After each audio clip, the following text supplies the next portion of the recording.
আর কোন ভাবে আপনাদেরকে বুঝালে আল্লাহ আল্লাহ রাসূলের পথে আসবেন? ভাবতেছেন কিয়ামত বেশি দেরি আছে? হাদিসের মধ্যে 75 থেকে 76টা কিয়ামতের আলামত বুখারী মুসলিম মুত্তাফাক আলাইহি হাদিসের মধ্যে এসেছে। এর মধ্যে 70-72টা এখনই পাওয়া যাচ্ছে। বড় বড় 4-5টা ঈসা আলাইহিস সালাতু সালাম আসবে, দাজ্জাল আসবে, মাহদী আলাইহিস সালাতু সালাম, ঈসা আলাইহিস সালাতু সালামের সাথে দাজ্জালের ফাইট হবে। তারপর দাব্বাতুল আদ একটা প্রাণী আছে, যে প্রাণীটা দুই পাহাড়ের মাঝখান দিয়ে বের হবে। অবস্থা হবে যে দুইটা শিং থাকবে, তারপরে কপালটা অনেকটা মানুষের মতো, চোখটা মানুষের মতো, মুখটা বকরির মতো, রাক্ষসের মতো দুইটা দাঁত থাকবে দুই পাশে, দুইটা পা থাকবে, দুইটা হাত থাকবে। বলা হয়েছে দুইজন নবীর সুন্নতে সে চলবে। দাব্বাতুল আদ একে বলা হয়েছে। সে কিয়ামতের আলামতের মধ্যে সে একজন। একটা আংটি থাকবে যেটা সুলাইমান আলাইহিস সালামের আংটি, লাঠি থাকবে হযরত মূসা আলাইহিস সালামের লাঠি। সে সবাইকে আল্লাহর খৌফ দেখাবে, সবার কাছে কাছে এসে বলবে, এই বান্দা, আল্লাহর একাত্মবাদ স্বীকার করো, আল্লাহর নবী ছাড়া তোমাদের উপায় নাই, নবীর শাফাত ছাড়া কোনো উপায় নাই, নামাজ পড়ো, রোজা রাখো, হজ ফরজ হলে হজ করো, যাকাত ফরজ হলে যাকাত দাও, এখনো সময় আছে, মসজিদে যাও, মসজিদে আল্লাহ 5 ওয়াক্ত তোমার জন্য ব্যবস্থা করে রেখেছে, এই কথাগুলি ভুলো না। ওই প্রাণীটা এসে এসে বলবে। তার সাইজ কতটুকু জানেন? জানতে চান? আমার মেহফিল আমি বলি, এই মেহফিল থেকে একজন হলো আল্লাহর আশিক, রাসূলের আশিক হয়ে ঘরে ফিরতে হবে। যে আগামী কালকে মৃত্যু চলে আসবে, আজরাইল আলাইহিস সালাম চলে আসবে, কিন্তু আমার নামাজ কাজা হবে না। যদি কাজা হয় কিন্তু আদায় করে নিব, কিন্তু নামাজ ছাড়বো না, আল্লাহর ইহকাম ছাড়বো না, সুদ ঘুষ খাবো না, মা বাবার সাথে বেয়াদবি করবো না, বড়দেরকে সম্মান করব, ছোটদেরকে স্নেহ করব। এখন তো মুরব্বীদের সামনে দিয়ে হেঁটে যায়, সালাম নাই, কালাম নাই, আদব নাই। চেহারা দেখে বোঝাই যায় না হ্যালো নমস্কার না আদাব না সালাম দিব। মুসলমানের চেহারা দেখে বোঝাও যায়। মুসলমানদের লেবাস কি হয়েছে? টুপি পাঞ্জাবি পাগড়ি পরলে আপনাকে কি খুব খারাপ দেখা যাবে? অনেকে দেখি মেহফিলে আসে, মাথায় টুপিটা নাই। হাদিসের মধ্যে আল্লাহর নবী বলেছেন, যারা টুপি পরিধান করে কিয়ামতের ময়দানে আরশের ছায়া পাবে। 2 থেকে 3 হাত উপরে সূর্য থাকবে, লোহিত সাগর রক্তে টকবক করবে, সবাই ইয়া নাফসি ইয়া নাফসি। ওই মুহূর্তে এই আমলগুলি যেগুলো আমার নবী দিয়ে গেছেন, এই আমলগুলি ঠিকমতো আদায় করলে ওই দিন কাজে দিবে। ঠিক কিনা বলেন? আল্লাহর ওয়ালিদেরকে কেন্দ্র করে এসব বাজে কাজ করেন না, এগুলো আল্লাহর দরবারে হিসাব দিতে হবে। আল্লাহর নবীর পথ ছেড়ে কার পথে চলছেন? বলতেছিলাম দাব্বাতুল আদ, সে প্রাণীটির কথা, তার উচ্চতা এরকম হবে, সময় এরকম ভাবে। আল্লাহর হাবিব বলেছিলেন, একটা পাহাড় ছিল উহুদ পাহাড়ের পাশে, একটু ছোট আকারের, ওই পাহাড়ের দিকে নির্দেশনা দিয়ে বলেছেন এই পাহাড়টা সমান হবে, যেটা এখনকার দিনে কেউ বলে নারিকেল গাছের সমান, বা নারিকেল গাছের থেকে আর একটু ডাবল হবে। কত বড়! এটাকেই হাদিস থেকে বিকৃত করে অনেক সময় ডায়নোসর বলা হয়। ডায়নোসর একটা প্রজাতি ছিল যেটা বিলুপ্ত হয়ে গিয়েছে। এই প্রাণীর সমান হবে।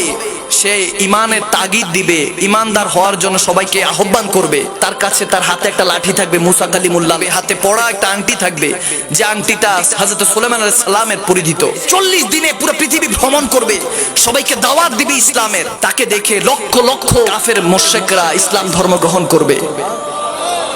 এর মধ্যে যারা ওই আহকামগুলি মেনে নিবে, আল্লাহর নবী আশিক হয়ে যাবে। হযরত মাহদী আলাইহিস সালাতু সালামের কথা বলা হয়েছে। আল্লাহর নবী বলেছেন, যখন ইমাম মাহদী আলাইহিস সালাতু সালাম আসবেন, তখন ঈমানদাররা হযরত মাহদী আলাইহিস সালাম এবং ঈসা আলাইহিস সালাতু সালামকে কিভাবে চিনবে এবং দাজ্জালকে কিভাবে চিনবে? একটাই উপায়, আল্লাহর ইজ্জতের কাসম, যার কবজায় আমার রূহ আছে, যিনি চাইলে আজরাইলকে এই মুহূর্তে পাঠিয়ে আমার জানটা কবজ করতে পারে, সে আল্লাহর ইজ্জতের কসম করে বলছি। আল্লাহর হাবিব বলেছেন, আলা আলা ইমালিমাল্লাহ মুহাব্বাতালাহু মি ওয়ালিদিহি ওয়ালাদিহি ওয়ান নাসি আজমাইন। কয়েকভাবে এসেছে হাদিসে মুবারাকাতে, যে যারা জানের চাইতে প্রিয় আমি নবীকে ভালোবাসবে না, ওমর ইবনুল খাত্তাবকে দাঁড় করিয়ে বলেছেন, হযরতে শেরে খোদা মওলা আলী মুশকিল কুশাকে কারামাল্লাহু ওয়াজহুল কারীমকে দাঁড় করিয়ে বলেছেন, এ আলী, ওমর শুনে রাখো, যারা আমি নবীকে আওলাদ থেকে, মা বাবা থেকে, আত্মীয় স্বজন থেকে, সয় সম্পত্তি থেকে, এমনকি নিজের জানের চাইতে আমি নবীকে ভালোবাসবে না, তারা কখনো ঈমানদার না, তারা কখনো ঈমানদার না।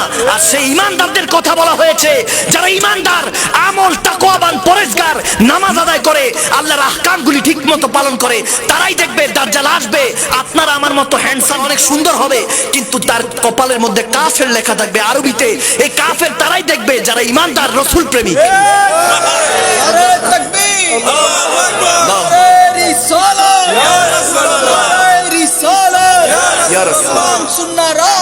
ঘরে ঘরে তাদেরকে রিকোয়েস্ট করি, ভাই আপনারা কোরআন হাদিসটা পড়ে দেখুন, না জেনে এই ভুলভাল মানুষকে বুঝায়েন না। বাংলার মানুষ বড় অসহায়, তাদের কাছে ঈমান ছাড়া আমলের উপায় নাই, একমাত্র রাসূলের প্রেমই তাদের ভরসা। এই ভরসাটা কেড়ে নিচ্ছেন হাসরের ময়দানে। আপনাকে কোনো স্কলার বাঁচাবে না, কেউ বাঁচাবে না। হাসরের ময়দানে কবরে শুধু দয়াল নবী মুস্তাফা আসবে, শুধু দয়াল নবী মুস্তাফা। আমি কোন স্কলার জন্য নয়, আমি আপনার বিরোধিতা করছি না, আমি কারো বিরুদ্ধে বলছি না, আমার নবীর বিরুদ্ধে বলেন না। কবরের ময়দানের মধ্যে আর কেউ আসবে না, আমার দয়াল নবী আমাকে দেখতে আসবে। কবরের মধ্যে আমাকে যখন মুনকার নাকির প্রশ্ন করবে, এক প্রশ্ন, দুই প্রশ্ন, মান রাব্বুক ওয়া মা দীনুক, রব্বি আল্লাহ, দীন আল ইসলাম, কোনো এটার আইডেন্টিফাই নাই, এই প্রশ্নের মধ্যে উত্তর নাই। একটা কথা বলে যায়, পূর্বের সমস্ত নবী রাসূলদের কবরে দুইটা প্রশ্ন ছিল, মান রাব্বুক ওয়া মা দীনুক, তোমার রবকে, তোমার দ্বীন কি, এই দুইটা প্রশ্নই ছিল। আল্লাহর নবী মেরাজে গিয়ে আল্লাহর কাছে বলেছেন, আল্লাহ মৌতের বিছানা আমি উম্মতের সাথে থাকতে চাই, আমি কবরও আমার উম্মতের সাথে থাকতে চাই, আল্লাহ তুমি প্রশ্ন বাড়াও। তখন প্রশ্ন বাড়ানো হলো।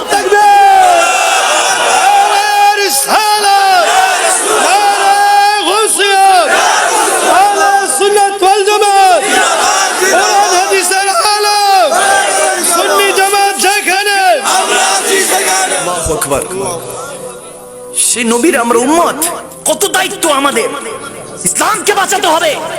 আজকে ইসলাম নিয়ে কত কটূক্তি হচ্ছে, বেয়াদবি হচ্ছে, আমরা কোরআন সুন্নাহর আলোচনা করতে পারছি না। আল্লাহর পরীক্ষার মধ্যে পাশ হওয়ার দরকার আছে কি নাই? রাজি আছেন তো? তাহলে দুঃখের মধ্যে সবর ধরবেন, রাজি আছেন তো? আমরা তো শুধু চাই, আমাদের চাওয়ার কোনো শেষ নাই। অনেক কলেজ ইউনিভার্সিটির ভাই বাবারা এসেছে, তারা চায়, এরকম অনেকে আছে যাদের কাছে যেটা আছে সে সেটা থেকে বেশি চায়। এই এলাকার মধ্যে অনেকে আছে না, পাও নাই, পাটা নাই, এরকম আছে না, যাদের পা নাই, ওই যে যখন একটা মানুষ হেঁটে যায় তারা পায়ের দিকে লক্ষ্য করে বলে, আমার যদি দুইটা পা থাকতো তাহলে তার মতো হাঁটতে পারতাম। আর যাদের দুইটা পা আছে তারা চিন্তা করতো, আমার যদি একটা সাইকেল থাকতো, সাইকেল চালিয়ে বাজারে, ব্যবসায় বা কলেজে, ইউনিভার্সিটিতে যেতে পারতাম। যাদের সাইকেল আছে তারা বাইক চায়, তারা কি চায়? হুন্ডা চায়, বাইক চায়। আর যাদের বাইক হুন্ডা আছে তারা একটা কার চায়, গাড়ি চায়। যাদের কার আছে, করলা, এক্স করলা, এরকম টাইপের কার আছে, তারা আর একটু ভালো চায়, মার্সিডিজ চায়, অডি চায়, আরো ভালো ভালো উন্নত দামের গাড়িগুলি চায়। আর যাদের এরকম গাড়ি আছে তারা আরেকটু উপরের দিকে নজর করে, আই হ্যাভ এ কপ্টার, আমার একটা যদি হেলিকপ্টার থাকতো তো আমি এক জায়গা থেকে আরেক জায়গায় হেলিকপ্টার দিয়ে যেতে পারতাম। বান্দার চাহিদার শেষ নাই, ঠিক কিনা? যার কাছে হেলিকপ্টার আছে সে চিন্তা করতো, আমার যদি একটা প্রাইভেট জেট থাকতো, I have a private jet, এক দেশ থেকে আরেক দেশে আমি আমার নিজের বিমান দিয়ে চলে যেতাম, ঠিক কিনা? চাহিদার শেষ আছে?